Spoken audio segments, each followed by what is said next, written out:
So here we are, about 22 months on from the first pass of our renovation of bed 6 here. And I want to talk a little bit about why we did what we did from an aesthetic standpoint.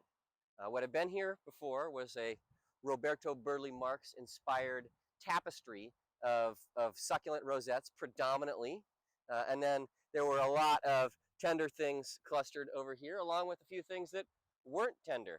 So we removed the frost hardy items because we want to take advantage of this high labor space that we protect in the wintertime, keep insulated, keep dry. We reduced some of the things that were eating the entire bed. Like we decided we didn't need 500 square feet of agave attenuata in here. This was precious space, and while it's a nice soft plant, we didn't need that much of it. So we made some sort of executive decisions about what material was exciting enough to stay and in what quantity.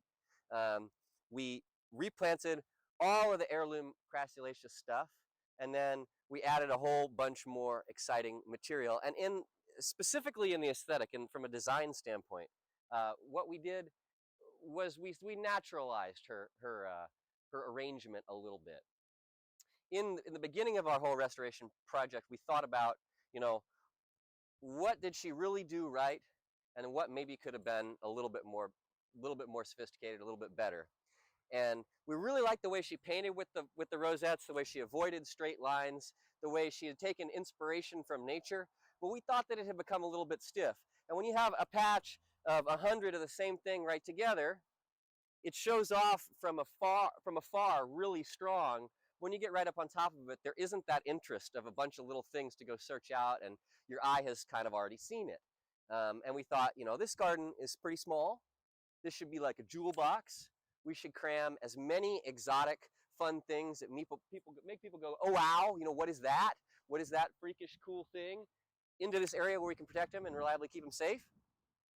And then we wanted to do that with respect for the overall painterly, crassulaceous, dominated thing that we had going on here. And then, of course, we wanted to add a little bit more topography and a little bit more in terms of the rock work, just because we'd seen that the areas where Lester Hawkins did that in the original pass held up a lot better. And I think this is pretty successful for 22 months of growth. There's a whole lot of horticultural and soil amendment stuff that we can go into another time. But from a design standpoint, I think Mrs. Bancroft will be proud, even though it's a little bit different than what she exactly had going on here. We think that it's still in keeping with the spirit of what she was trying to accomplish and the type of display that she was trying to give the public.